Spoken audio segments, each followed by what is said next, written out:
Yeah. Like some weird mind effing, essence. Anyways. Yeah. So for me, I found two different situations where a male used his id. The first one was like during the rape, of course, but he saw the whole thing going down, and he could have stepped out and helped his friend, but he did nothing. Probably he was scared, but he had like a decision to make, like which would define him and his relationship with did nothing. And the other situation is after the rape.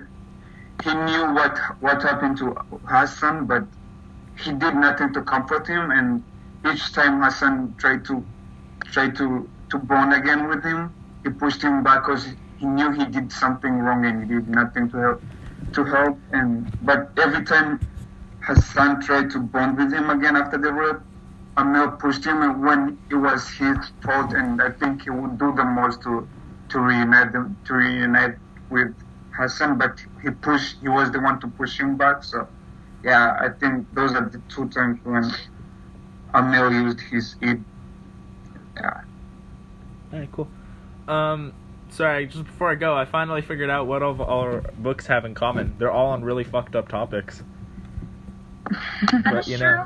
That is in a simple way. That is true. It's a lot of harsh topics or hard topics to read about, I guess. Yeah, I found that I could not read the book before I went to bed because it kind of like made me think like have those like existential crisis almost, because it's kind of like crazy what is going on in the book. Yeah, it's just it's pretty weird. But okay, so I'm gonna say the example because it would make more sense. So the example in the first one was when he sees Io after not seeing her for a couple of days. He wants to cry because he was just so happy like that she was still alive, because he didn't even know at that point that even like if she was gonna be tortured and killed, because she was tortured at that point before they hung her. His ego was he kind of knows like from her being tortured that she is going to die very soon, and he kind of just has to accept that. And the super ego would be that she'll be living with him. She'll live the rest of his life with him, and he's very happy that like he does have that opportunity, but he kind of again knows that it's going to be very short. The second example is Io's death. His id instantly is anger because he just didn't want it to happen, obviously. I mean, seeing your wife die wouldn't be a very pleasant experience. The ego would be wishing that he could have done more, because he almost feels like it is talked about a little bit that he almost feels like he didn't do enough basically to stop it. And the super ego would be now that everything that has happened now and in the future is now for her, and wanting to basically like prove it to her that he was trying to like almost save her in a way. But yeah, so there's my examples. Alright. So for me, my first example would be when David shows up to his house drunk, and he's trying to stay the night. So what Jared does, like his id, he doesn't like David, so he tries to kick him out, like no matter what, like he's just trying to get him out of there. Then his super ego is realizing that David needs a place to stay. And then his ego would be how he calls David's girlfriend to come pick him up, or get him a place to stay over the night. And then my second example is when Jared was making edibles in the smokehouse. He got snuck up behind and knocked out, and the people that took his stuff. And then so what happens is he wakes up and he's intoxicated and he throws up. And so his his id is telling him to go home because he doesn't feel well. And then his super ego is telling him to clean up the mess. And then his ego is basically him like quickly just cleaning it up and getting out of there as soon as he can. And then the last question is, what's one example of when their id, ego, or super ego was kind of wrong in that situation? For me, or for Baby, again, I want to talk about her taking drugs or magic mushrooms. I think Baby knew it was wrong and that there were other ways to solve our problems, but she did it because that's what she's grown up seeing other people do, especially her dad. She saw, like, her dad and other people using drugs to cope with their problems. And even when she was buying the drugs, she was kind of like, she knew it was wrong because she was looking around and making sure no one was going to catch her and all that stuff. So I think that was that was her, I guess, her it again, and how it was wrong for her to do this.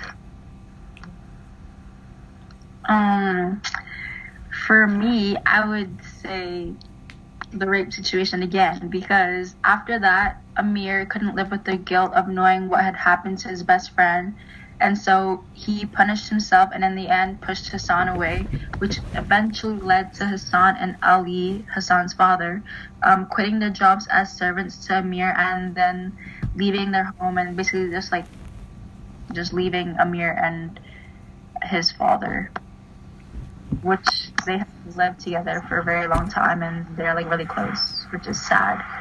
And so yeah.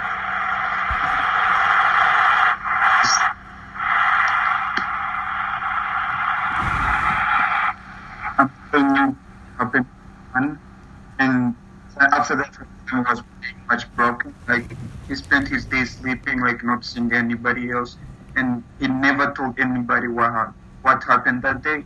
But Emil knew what happened, and when they asked him, he said he didn't know. Like, he was like, maybe Hassan is sick or something. He has a cold, but he knew what had happened that day. But he never did anything to help his friend when he knew actually what happened. Yeah, I think that's pretty much what I have. For mine, it was the garden situation. So Dara originally didn't think that he cared about it at all. Like, he just saw it and he just really didn't care what happened.